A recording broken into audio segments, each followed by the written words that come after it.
नमस्कार। आज हम मेंडल के वंशागति के नियम Mendel's law of inheritance Mendel के वंशागति के नियम मेंडल्स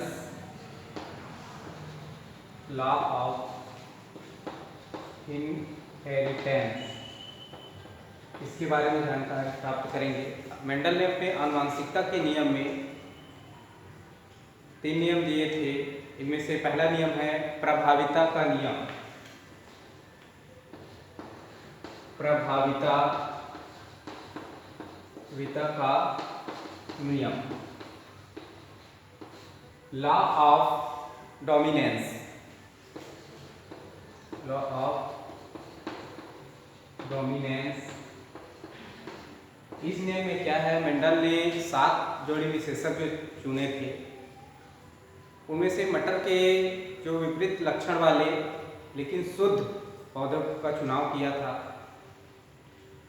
और उसका जब क्रॉस कराया तो देखा कि जो मटर के एक जो पौधे हैं वो व्यक्त का गुण है, वो लक्षण है व्यक्त होता था, और एक का लक्षण है वो स्पष्ट नहीं होता था। जो स्पष्ट व्यक्त होता था उसको प्रभावी और जो नहीं होता था उसको अप्रभावी कहा जाता है। जैसे किसी जीव में प्रत्येक लक्षण 2 कारकों द्वारा व्यक्त होता है। यदि ये कारक प्रकट होते हैं उसे प्रभावी तथा प्रकट नहीं होते उसे अप्रभावी कहते हैं। जैसे लंबे पौधे तथा बौने पौधे में क्रॉस कराया जाता है तो प्रथम पीढ़ी में केवल लंबे पौधे ही प्राप्त होंगे। जैसे 2 कारक है, जैसे ये कारक है लंबे पौधे और ये है बौने पौधे। लंबा पौधा और ये है बौना पौधा, और दोनों समयुग्मजी है। समयुग्मजी, ठीक। और ये पितृ पौधा है, पितृ पौधा, ठीक। जब इसका क्रॉस कराया गया तो उन्होंने देखा F1 जो जनरेशन है उसमें विषम कारक लंबे पौधे हुए। लंबा जो पौधा है वो विषम रूप F1 जनरेशन में विषम युग्म है, ये प्रकट हुए। तो ये है वो प्रभावी है और एक जो बौना पौधा है वो यहाँ अप्रभावी है, ठीक। इसी प्रकार उसका दूसरा जो नियम है मेंडल का, उसको द्वितीय नियम के नाम से जानते हैं।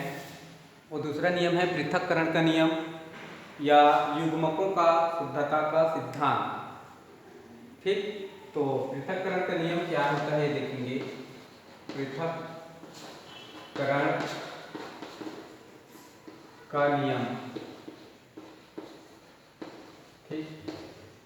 पृथक्करण के जो नियम में जो F1 जनरेशन में जो गुण प्रभावी हुआ था और विषम युग्मजी प्रकार के हुए थे वो F2 जनरेशन में फिर से वो लक्षण जो है वो प्रकट हुए। जैसे दोनों जनकों से जो प्राप्त विभिन्न युग्मित कारक युग्मकों के बनने से पहले जनक कोशिकाओं में संलग्न रहते हैं, ठीक। और परंतु ये कारक स्वतंत्र रूप से युग्मनजों से अलग हो जाते हैं। इस सिद्धांत को युग्मकों की शुद्धता का सिद्धांत या पृथक्करण कहा जाता है, ठीक है। जैसे यहाँ देखेंगे कि एक युग्मक, ठीक है, ये बौना लंबे पौधे हैं और ये बौने पौधे हैं, ठीक। तो लंबे पौधे और बौने पौधे का जब क्रॉस कराया गया है, समयुग्मजी है, तो वो लंबे पौधे प्राप्त हुए ये विषम युग्मजी F1 जनरेशन में, ठीक। लेकिन F2 जनरेशन में इसका जब स्वपरागण कराया जाता है तो वो इस प्रकार से नहीं, इसी पौधे का जब स्वपरागण कराया जाता है तो ये नर युग्मक, ये विषम युग्म है और इसका जब स्वपरागण होगा और ये मादा युग्मक, ठीक, तो नर युग्मक और मादा युग्मक का जब स्वपरागण कराया जाता है तो यहाँ पर ये इस प्रकार से होंगे। इसका जो संकरण हुआ इसमें से युग्मक एक अलग होगा, इसमें से भी एक अलग होगा, तो ये शुद्ध लंबे पौधे होंगे, शुद्ध लंबे। और फिर इसके क्रॉस होगा तो ये हो जाएगा संकर लंबे पौधे होंगे।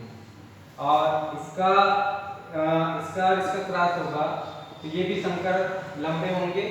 और इसमें से एक कारक जो मिलेगा तो ये जो पैतृक शुद्ध जनक से वो वाला यहाँ प्रकट होगा, शुद्ध बौने पौधे प्राप्त होंगे। तो इसका F2 जनरेशन में इसका अनुपात हो जाएगा 1:2:1 में प्राप्त होंगे, ठीक है।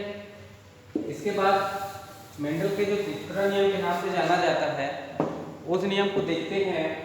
तो किसका नियम है? स्वतंत्र अपव्यूहन का नियम। स्वतंत्र अपव्यूहन का नियम, ठीक। तो इस नियम में होता क्या है ये देखते हैं कि इस नियम के अनुसार आनुवंशिक जो लक्षणों के कारक परस्पर स्वतंत्र रूप से अन्य सभी कारकों से सहयोग करते हैं। जैसे इसमें द्विसंकर क्रॉस की द्वितीय पीढ़ी में पीले रंग के जो बीज हैं उस बीजों के कारक गोल बीजों के कारक के साथ सहयोग नहीं करते, बल्कि वो झुर्रीदार जो बीज है उसके साथ सहयोग करता है। इसीलिए मेंडल ने इसे स्वतंत्र अपव्यूहन का नियम बताया है, ठीक। इसमें इसका उदाहरण भी है द्विसंकर क्रॉस। तो द्विसंकर क्रॉस क्या होता है इसको नेक्स्ट क्लास में देखेंगे, ठीक है।